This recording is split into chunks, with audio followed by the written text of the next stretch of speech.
All right. I'm here with Joe Gianti of Canine Heroes for Heroes today, and he's a good friend of mine. Want to give him the opportunity to introduce himself, and yeah, if you could, Joe, Absolutely. introduction and a few fun facts about you. All right. So my name is Joe Gianti. I'm the CEO and founder of Canine Heroes for Heroes. Our mission is to provide service dogs to veterans and first responders at no cost to them. So some fun facts. I'm a lifelong martial artist. Been doing it for the past 42 years. So that's probably the big thing. Proud father. I don't know how fun facts those are, but I've got three great kids and I'm a grandpa now. So That's a big deal. yeah, that's definitely a big deal. And starting to get into working on my own cars a little bit, kind of like that. We'll call those the fun facts. Like all of us, I like to, go out and shoot the pew pews every now and then and things of that nature. Got what's your favorite pew pew to shoot right now? HKVP9 is my EDC. So yeah, What and I'm sorry, what kind of weapon is that? pistol. It's Okay, gotcha, Heckler and Koch VP9. Now my gotcha. favorite is M1A that I have. Okay, And okay, the reason I like that, when I was at VMI, that's what we drilled with.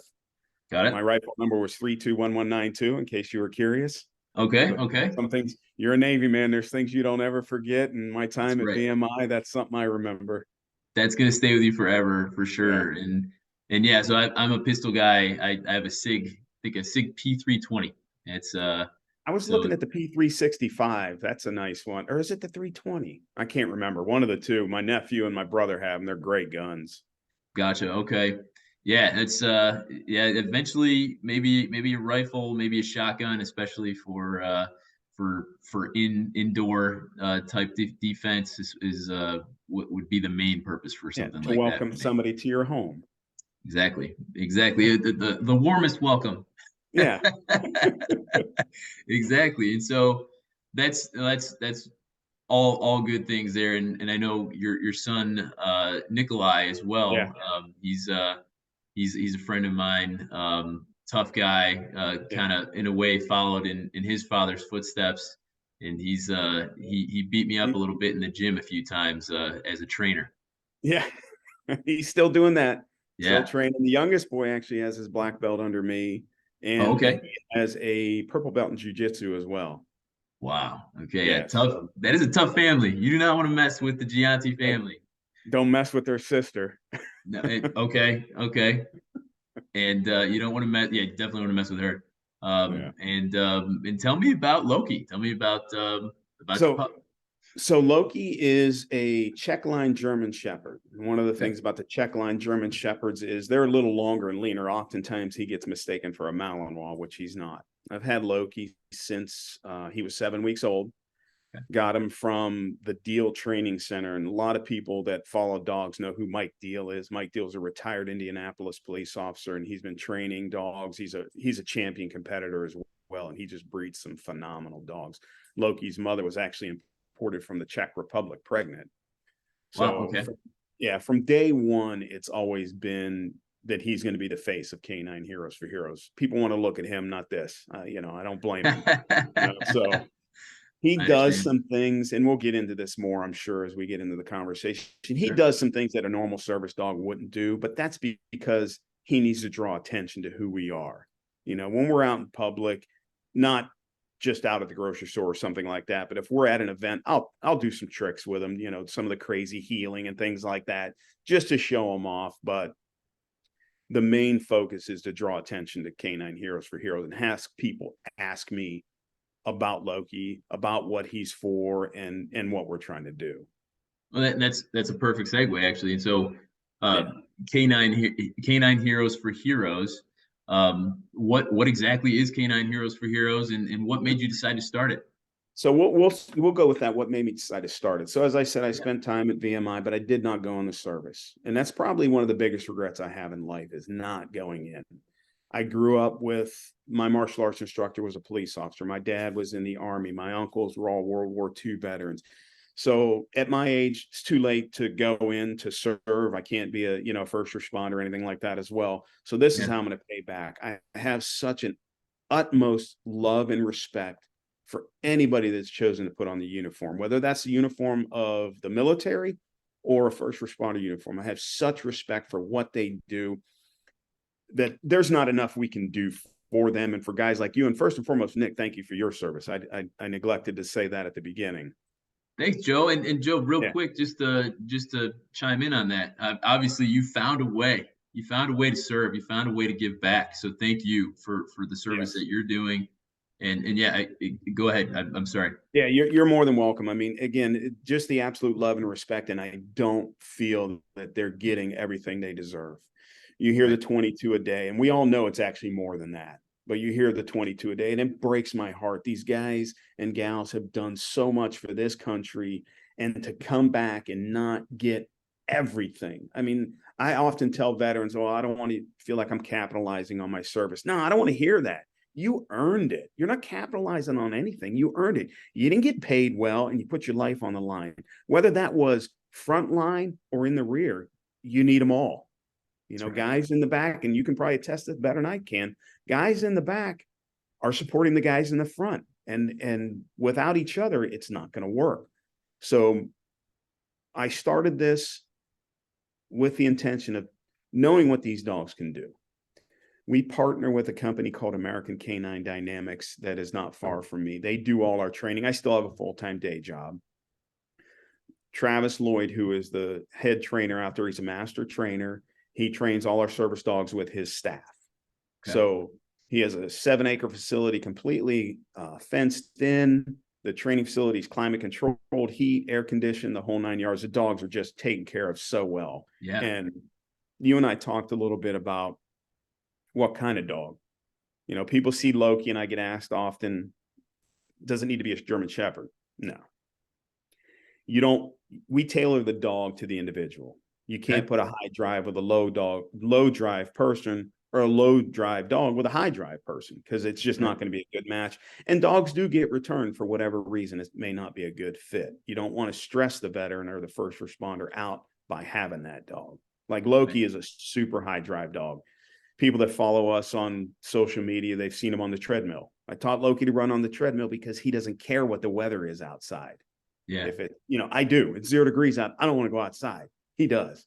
So we work them out that way. And then That's there's wonderful. other ways to engage them, try to engage them mentally as well as physically. These dogs want a job. There's an, in my opinion, unlimited amount of things these dogs can do. That's a really good point. What types of things do you train, or do you work with these dogs through the organization to do? So again, it's going to be dependent on what the veteran needs. So Okay. the last, and I keep saying veteran, but I mean first responder as well. So first responders, Yeah. I got love for you. So please don't think I'm not including you in all this. Right. Right. If people saw my couple posts ago on social media, it's me standing there and Loki's in front of me, but looking behind. So there's a position you can do a block and a cover where Yeah, I saw you that. can, yeah. So the dog, if he's in front of me, he's keeping anybody else at a distance. I can feel comfortable that way. But the picture you saw, Loki's in front of me, but he's looking back. So I know my back's good. I know my front's good. Or he could be behind you and you're covered there. So it helps veterans who have a problem in social settings or large crowds. It can give them a little space and comfort in that way. Sure. And then there's other things dogs can retrieve. They could retrieve medicine. They could open a door. Or there's deep pressure therapy where if the veteran or first responder starting to get within their own head and starting to tense up or whatever, you teach the dog the signs to know. Then they'll start either nudging, or there's times some service dogs veteran will be on the ground and they'll come on top of them and just put that pressure on them. You're Oh, trying wow. to break them out of whatever they're concentrated on, so that they then have to concentrate on the dog. Now you have another living being you have to take care of. But the tasks are unlimited. You hear diabetic service dogs, dogs for the blind, dogs for mobility. One of the things I practice with Loki, because maybe as I get older, this will be an issue. But if I'm bent down, I will push on him and use him as support to stand up. I want him to know that pressure is just helping, and he stays still till I get up. So Wow. yeah, so it's amazing what they can do. I'm blown away, and I consider myself a novice trainer compared to Travis and some of the other mentors I have in the industry. That's incredible. That's a lot of, like you said, sky's the limit. Yeah. very intelligent animals and companions. And yeah, I mean, I've got cats, right? So I used to be a dog guy. My wife is a cat person. She's converted me over to a cat person in our household. So, but it's amazing how an animal can do that. You were talking about the pressure, just the sensation of pressure. My cat Moose comes up, like it sits on my lap, and just like sinks in, and Yeah. it's like everything that I could have possibly been thinking about, stress wise, work wise, anything that's going on in my life. The Goes only thing I can away. focus on is this little guy in my lap right now. Yeah. And that's one of the things we talk about as well is not only are they providing the health from us, but we are responsible for their health. They can't Right. go get their food, they can't go exercise themselves. So we make sure it's well balanced. Loki, we work something every day. There's days I'm like, we're going to chill today. And then 5 minutes later, we're going to do something. And what we teach people is the sessions don't have to be long, but you always want to end on a high note. You want to end on a positive so that the dog looks forward to it. People look at these That's dogs, true. whether it's the military working dogs, the police dogs, or service dogs. These dogs want to work. It's not a job to them. You look at military working dogs or police dogs when they get to their final destination, whether they're sniffing out drugs or they're sniffing out the bad guy. When it's all done, what does the handler give them? A ball, and the dog's as happy as it can be. So you get people that think, oh, that's abuse to the dog. No, these dogs want to work. They want That's a job. true. I think Keep people them want to work mentally. too, right? I mean, Yeah, we want to have something that we do to stay engaged. I mean, it can get stressful sometimes, but we want to be, working towards a mission. I would say the animals want to have a mission too, no doubt. yeah, most definitely. It's So it's it's just what they're bred to do. that's You right. know, Loki. Yeah, I've got him. I've got him in his kennel right now, so he wouldn't bark in the middle of this whole thing. Oh, But gotcha. Yeah, yeah, he. It's just amazing what they can do, and I know what Loki does for me. yeah. And I talk with other individuals. Travis, the head of American Canine Dynamics, credits his dog, like many others, for saving his life. He spent 10 years in Afghanistan as a civilian contractor, but working as building bases and things of that nature, working right alongside the frontline troops. He said a couple times he got dropped in somewhere and there was no base and they had to build it. And he credits his dog with saving his life. And a lot of people with service dogs will tell you the same thing. That dog saved their life. It's not just a pet. They're family. Right. It's a bit, yeah, much bigger than just being a pet for sure. It is part of the group, part of the team, part of the family. Yeah. And you feel that when you lose them. Oh my Absolutely. gosh. My Um, very first shepherd, I'm put him down, I'm crying, trainers crying, veterinarians crying. It was they're family, that and hurts, man. That yeah, hurts. And sometimes we'll tease that Loki's a dual service dog because he loves my wife just as much. We're out in the store and he's looking for, I'm like, wait a minute, you're supposed to be concentrating on me. that's right. No, it's yeah, we lost one of our cats about a year ago or a couple of years ago, and yeah, same deal. That's It's not just hard. easy. But It's not an easy thing to deal with. another thing I wanted to talk about, and I think service dogs are becoming more and more commonplace, which is good and bad because some people dogs aren't trained. But let's just go to the good side. We don't need to talk about any of Sure. the negativity. Yeah, One yeah. of the things I'm starting to see when I'm out in public is I love hearing a little kid, oh, mommy, a doggy, daddy, a doggy. And you hear the parents say, oh, that's a service dog. You cannot pet them. So it's starting to get more understood.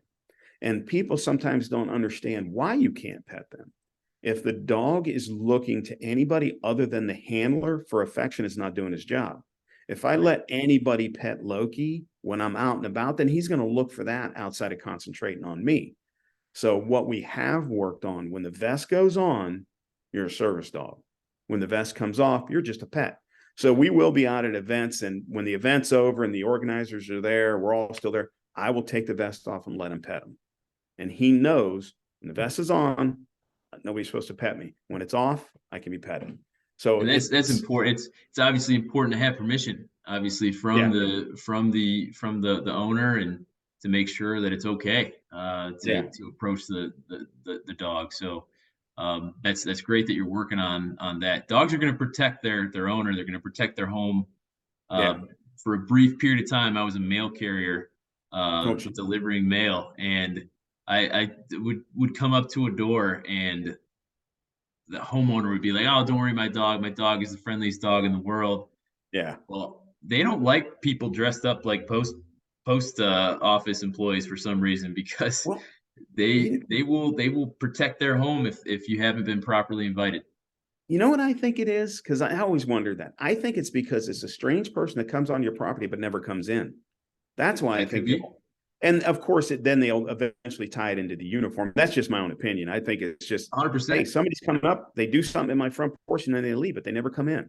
That's right. You know? That's right. Mom and dad need to introduce me to this stranger. Yeah. Otherwise, And he's not a good person. that's the other thing as well that people don't realize. Loki doesn't play with other dogs. That doesn't mean he's antisocial. Dogs being in the same proximity, close proximity with each other without wanting to eat each other, that's socialization. That's training.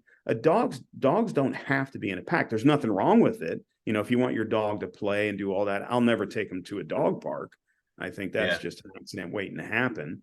probably. But like Loki just, if you can be in close proximity of dogs, but you don't need to go play, but there should be no aggression. There should be no barking. Where I live, my daughter put it the best. Every house has a dog, and whatever house doesn't have a dog, the other house has two to make up for it. Yeah. So one one of the Yeah, it's things true. I do when the weather's nice, we're outside training all the time, and there's dogs constantly walking by, and he doesn't care. So that's part of the training as well. One of the things I really worked on is not running into the street. I'll take his favorite toy and I'll toss it in the middle of the street, and he doesn't go for it. We've worked on it through a long line, through an e-collar, things of that nature to make sure he does know, hey, I don't go out there. I'll put That's him in a very down good and training. he'll wait. One, in my opinion, and this is pet dog to any dog, one of the most important um, things you can teach your dog is a recall, come back to you. Your dog runs away, you need to bring him back. I've been able to stop Loki from chasing rabbits and squirrels and things of that nature. Wow. Your dog runs out in the street, it's tragedy. So there's, Totally is. yeah, we use I, and along with a lot of trainers and our head trainer, use everything as a training opportunity. I don't miss any. When we're out in public and I go to the restroom, he comes with me. He's in that block position or the cover position so that nobody could come up more. I don't want to get him that close to the urinal. Yeah. He gets thirsty. Yeah, you know I'm drinking that. Yeah. But we don't miss any opportunities to train. And what I want to do is be able to give that out to the veterans and the first responders. I want them to have that comfort, to be able to reintegrate into society like they want to be. Well, I won't pretend to know what they've gone through. All the veteran friends I have, both combat veterans and support, I don't know what you've been through. I haven't been there. I can read as much, which I try to do, learn as much as possible on what they're going through, but it'll never replace actually going through it. But I just want them to know, and I've said this before and I'll say it here. I'm an ear that can hear. If you just want somebody to talk to, my information's all over social media. My phone number's on there. If somebody's watching this and wants to call me, call me. If I can pick it up at the time, I'll pick it up. I want to be the ear to hear. I'd rather, as they say, I'd rather listen to you complain than go to your funeral, not complain. You know what I mean? I know what you're saying. Same. Yeah, absolutely. That's what we want to be here for. To be able to listen when there's a need. You're just a Yeah. sounding board Yep. for somebody that has something to say and wants to be heard. So Yeah. It's as easy as, do you want me to listen or do you want me to participate in this conversation? Because I can do either. that's right. But That's what I right. found in this industry, the service dog industry, is without exception, all the other nonprofit service dog companies I've run into have been so helpful. I'm a startup. We're new. There's ones that have been around for years. One of the ones, it's called Mutts with a Mission out of Virginia.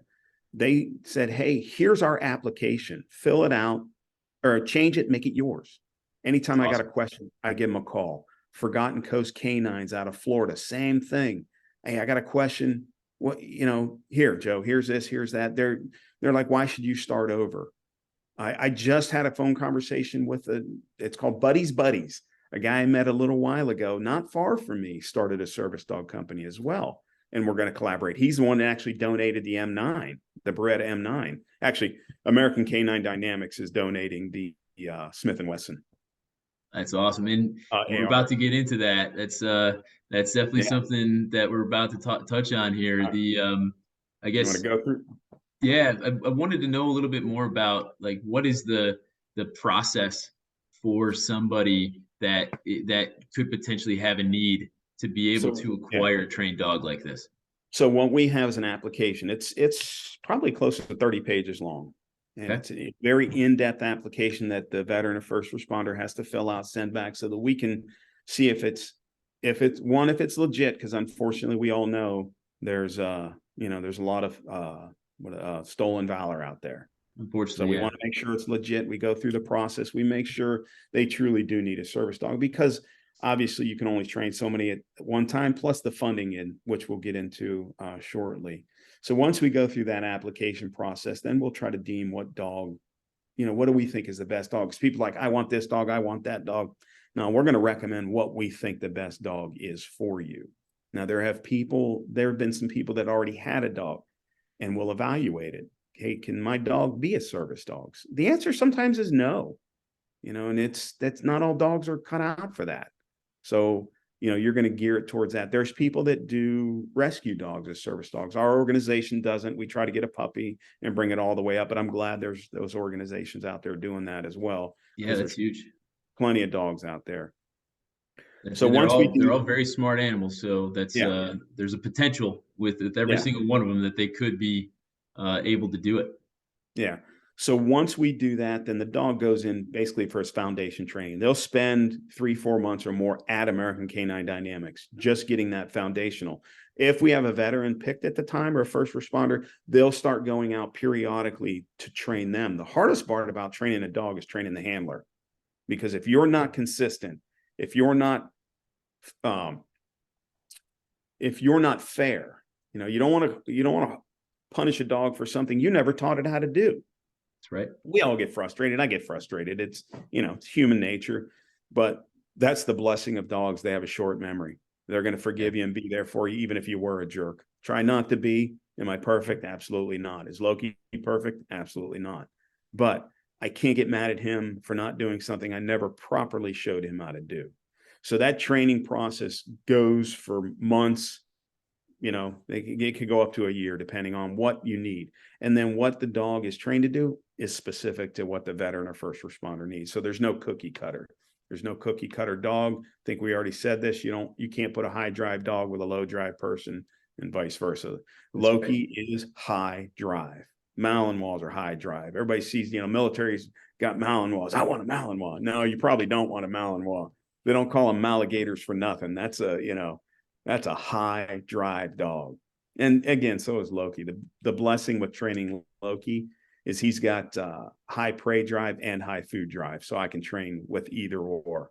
One of Okay. the one of the things we're working on is going to get him to climb a ladder eventually. We've been working on a like a step ladder. Eventually I'll make it to a regular ladder. Just get some something to do, and it'll be a nice little party trick, to draw attention to us. That's pretty But cool. You said high prey and high food. yeah, What's the difference between that? prey is like your tugs and your ball, the things of that nature, the toys, we'll say. Okay.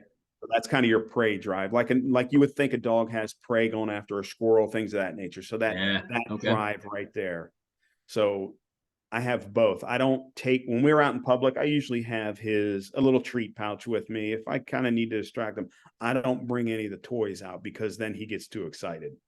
When he says those toys go out, and if anybody's seen some of our social media and you see me holding that ball in front of him, you don't realize the restraint he is showing to not go after that thing, because I'll he make loves I'll make sure that links are posted in the it. main post for that purpose, so that viewers can get a little bit more of a sense about Loki and what you guys are doing. Yeah. So And I oh, I'm sorry. Go ahead, Joe. no, go ahead. I was gonna say I had two more questions for you. One was and the first one is about your organization and Yes. I guess the ideal state or the ideal situation you're looking for to be in the future with your organization. So ultimate goal is if we had 3 or 4 service dogs being trained at one time, just ready to go. Either we had a veteran or we're just training it up for a veteran. That's ultimate. Get those going. But as you can imagine, that takes a lot of money, which we'll get into some of that here shortly. But Yeah. to grow the organization, we'll always be part of American Canine Dynamics. We are collaboration. Our dogs will always go through their training programs, but the goal is just to get as many out there as possible. I want to become eventually part of a Service Dogs International. It's a kind of an accreditation group, but I'm not big enough yet to be at that point. You've got to have, I think it's 4 or 5 dog teams out in the field for a year, which we don't have yet. Okay. And so, I want to be part of that. I want, and I talk about this often, this industry is big enough for all of us nonprofits. There's never going to be a point where there aren't a high demand for service dogs. So I tell people, whether you're getting that dog from Canine Heroes for Heroes or Forgotten Coast Canines or Buddies Buddies or Mutts with a Mission, I don't care. I just want you to have a dog. I get a lot of calls from people out of state. I'm not big enough to deal with out of state. I send them to those other two. Here, reach out to these guys. They'll probably be able to get you one faster. So the eventuality is I want to be able to, yep, we got one on the shelf. Can you come out? But we're going to start Northeast Ohio local first because that's the easiest thing to do. That's I right. love going around to different events, which we can segue into Yep. and talking about it. We've got 4 car shows in Ohio that we're going to participate in.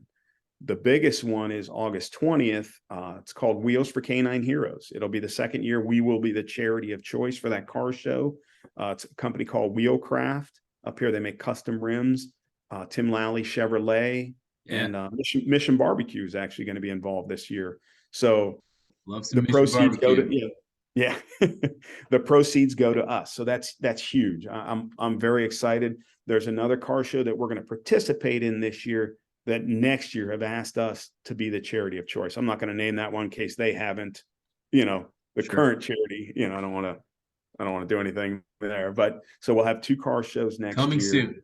Yeah, coming soon. So it's June 3rd, July 1st, August 20th, and September 2nd. I've got events, car shows here in Ohio. Got And it. then Information about those in your on your all on my website? all on my social media. Now we don't have a website yet. It's Facebook, Instagram, and LinkedIn. So it's Got on it. all of those. We're building the website. So Perfect. the other April 19th, I'll be heading out to Kansas City again. We actually are starting a chapter out there. And that was a direct result of LinkedIn. Megan Wald found me on LinkedIn. Her and her husband believed in the mission and are like, we want to be a part of it. Her husband's a Marine, a former Marine.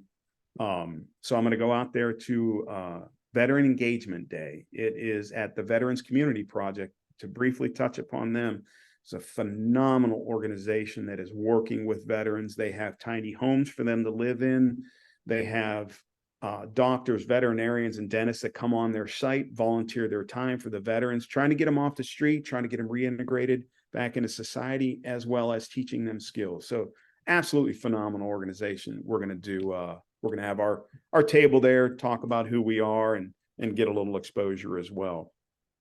A couple Awesome. things we don't have dates for yet. In Tennessee, we're going to go to the Hardy Hog Barbecue. They have a weekend long event for veterans to come learn how to barbecue, just get away. They asked us if we could participate in that.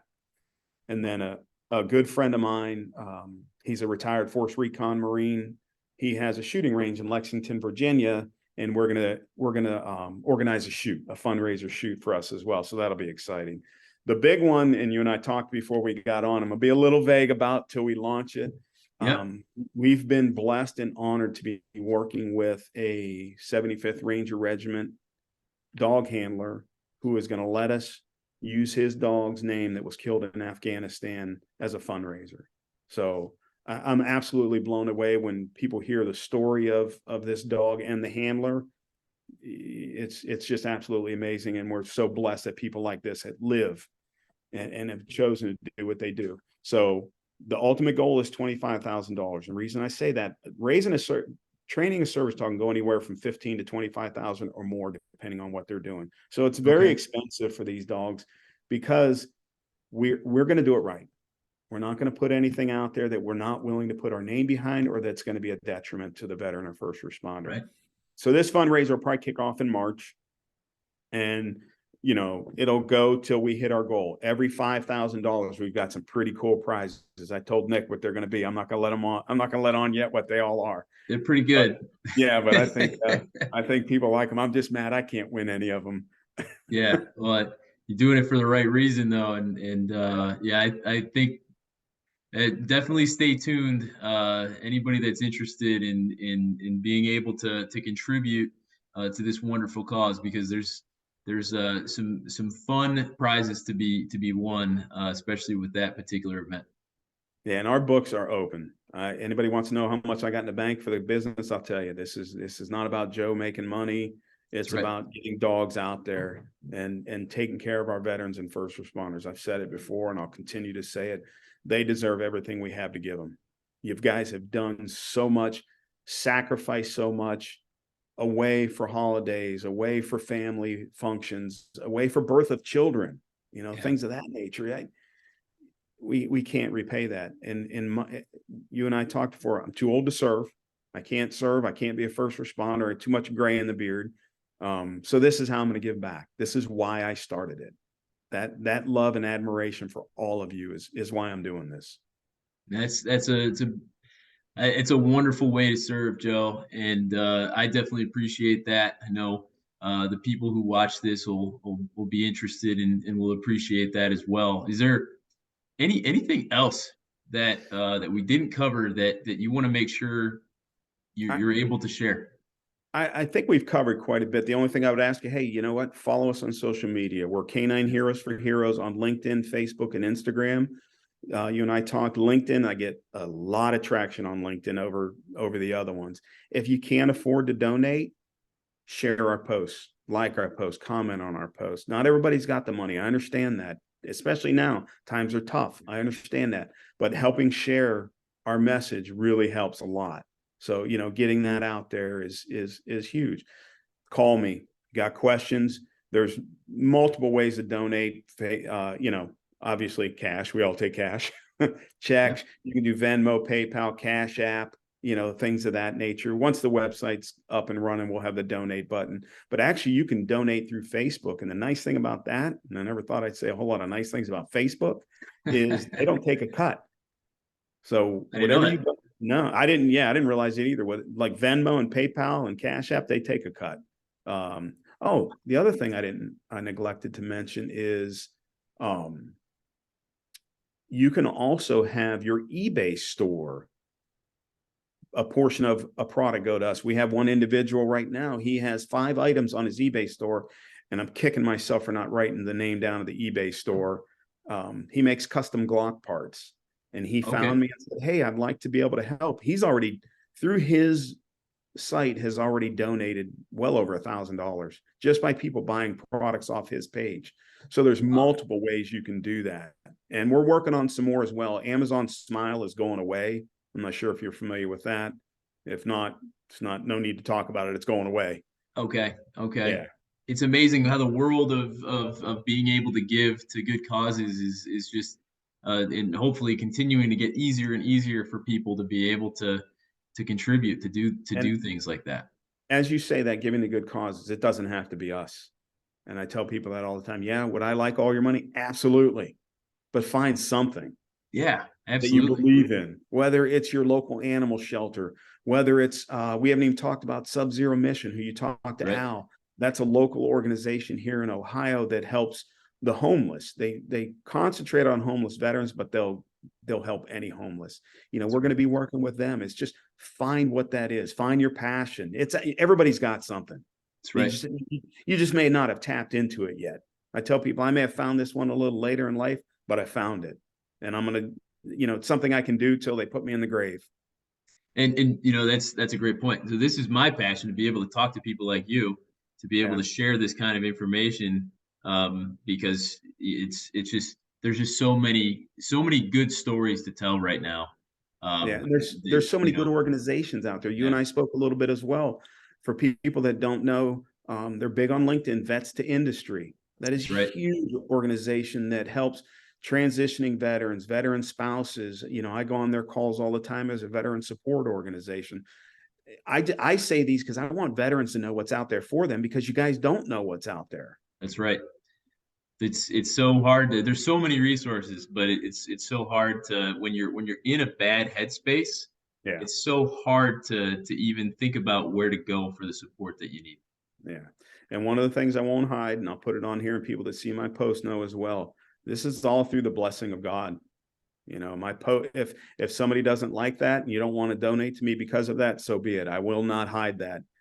These guys deserve the blessings of God, and that who is driving me to do this.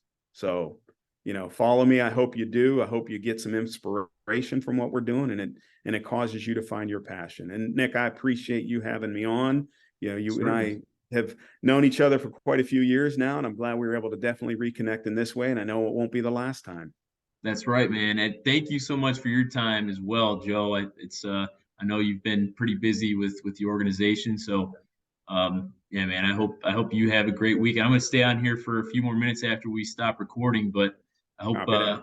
all the viewers get something out of this. And yeah, please check the notes on the post so that you can find out how to reach Canine Heroes for Heroes. God bless, Nick.